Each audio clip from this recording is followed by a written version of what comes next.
Tämän videon tarkoituksena on näyttää sinulle Alma Insights-tietokannan käyttöä. Mene ensin Karelia Finnaan. Kun olet etusivulla, muista kirjautua sisään. Korkeakoulun hakakirjautumisen kautta käyttäen Karelia-tunnuksiasi. Opiskelijalla käyttäjätunnus on opiskelijanumero ilman päätettä.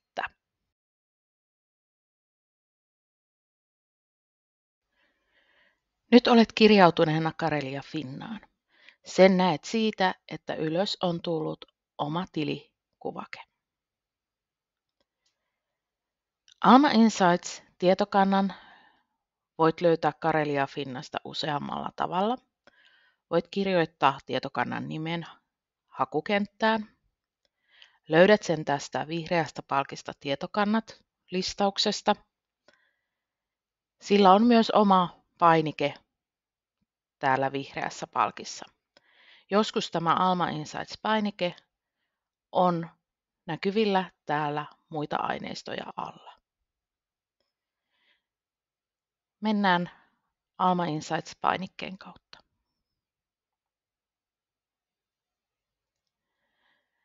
Avautuu sivu, jossa näkyy tarkemmat tiedot tietokannasta. Täällä on kuvaus tietokannassa olevista aineistoista ja miten sitä käytetään. Pääset tietokantaan sisälle klikkaamalla tietokannan käyttöliittymälinkkiä.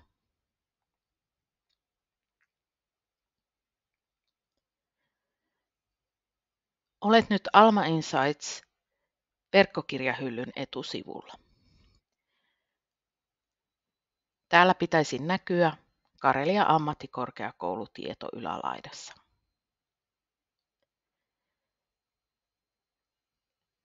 Emme ole hankkineet koko palvelua, vaan vain osia palvelusta. Meillä on käytössä täällä verkkokirjahyllyssä julkisoikeuden hylly, esihenkilötyön hylly sekä arkisto. Näiden lisäksi käytössämme ovat päivittyvät hakuteokset. Täältä löytyy juridiikan hakuteoksia, taloushallinnon ja verotuksen hakuteoksia sekä työoikeuden hakuteoksia. Päivittyvät hakuteokset, kuten nimikin jo viittaa, ovat teoksia, joita päivitetään eri aikoina. Kussakin kirjassa näkyy viimeisin päivitysaika. Näytän esimerkin työoikeuden hakuteoksista. Valitsen työoikeusyritys-teoksen.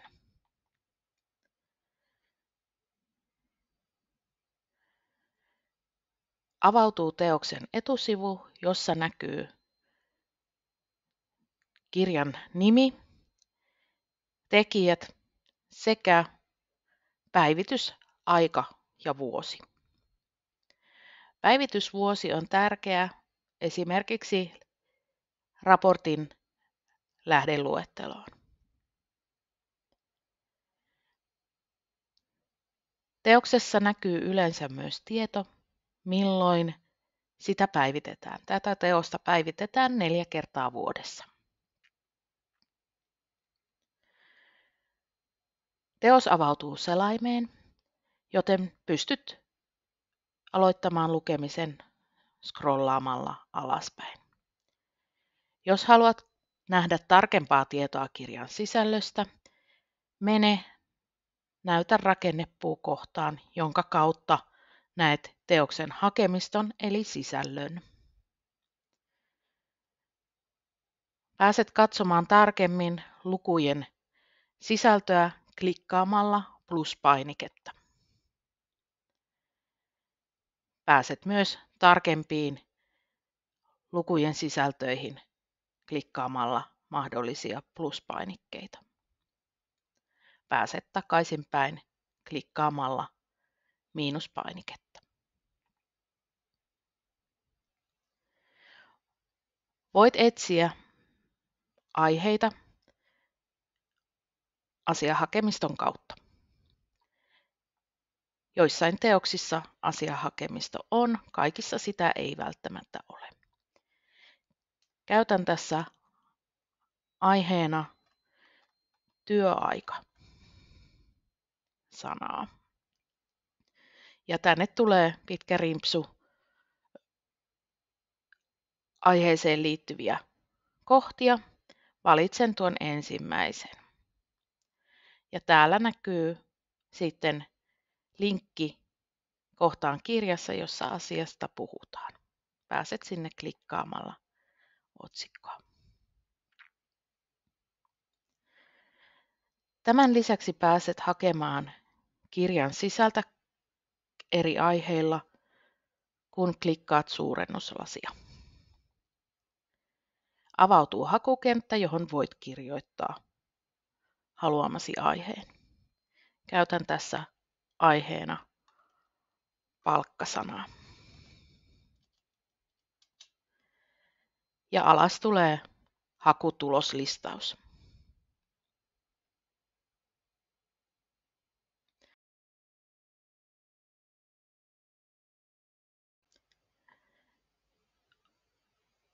Olen nyt takaisin verkkokirjahyllyn etusivulla. Käyn näyttämässä myös teosesimerkkiä näistä meidän muista hyllyistä. Menen esihenkilötyöhyllyyn. Näet nyt listauksen kirjoista, jotka kuuluvat tähän hyllyyn. Mukana on myös kuunneltavia äänikirjoja. Tunnistat ne siitä, että kirjan yhteydessä on kuulokekuvake ja kuuntele teksti.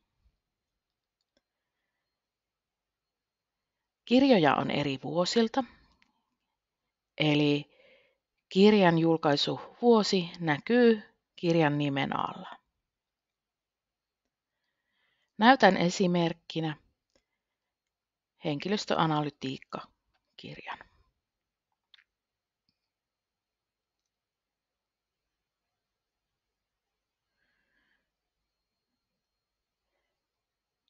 Nyt avautui kirjan ensimmäinen sivu, jossa näkyy kirjan kansi sekä kirjan kuvaus.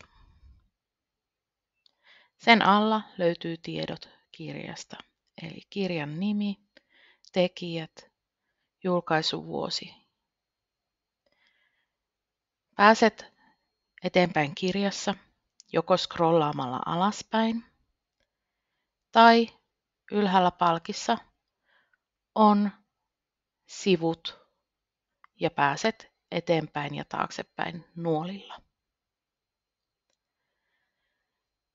Täällä on käytössä myös rakennepuu, eli pääset teoksen hakemistoa katsomaan tarkemmin.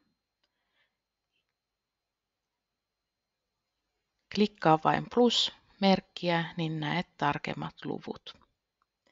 Pääset aina lukuun klikkaamalla luvun nimeä.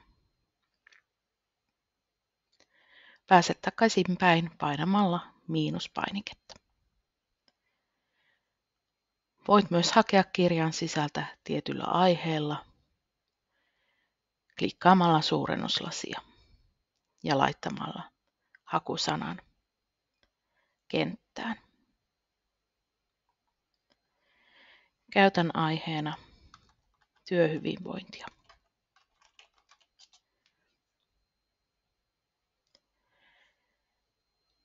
Listaukseen tulee kaikki ne kohdat, joissa on mainittu työhyvinvointi-sana.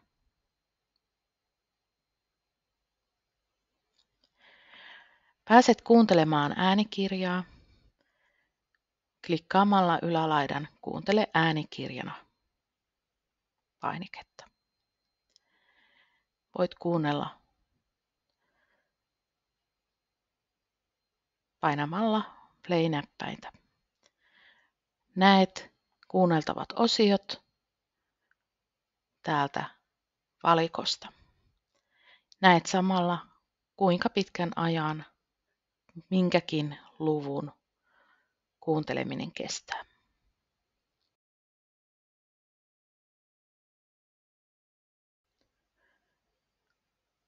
Voit myös hakea Alma Insights-verkkokirjahyllyn etusivulla tietyillä sanoilla koko valikoimasta. Käytän aiheena työhyvinvointisanaa.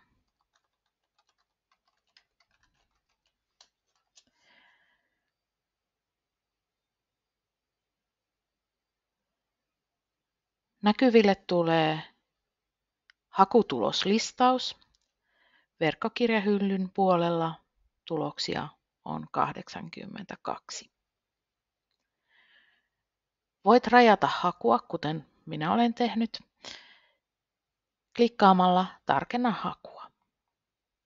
Täältä löytyy rajauksia. Esimerkiksi kannattaa laittaa päälle tämä ensin osumat hankituista teoksista valinta.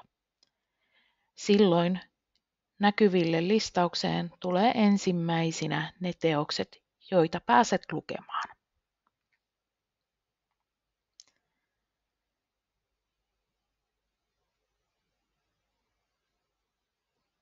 Klikkaamalla kirjan nimeä tai mahdollista lukua pääset kirjaan sisälle.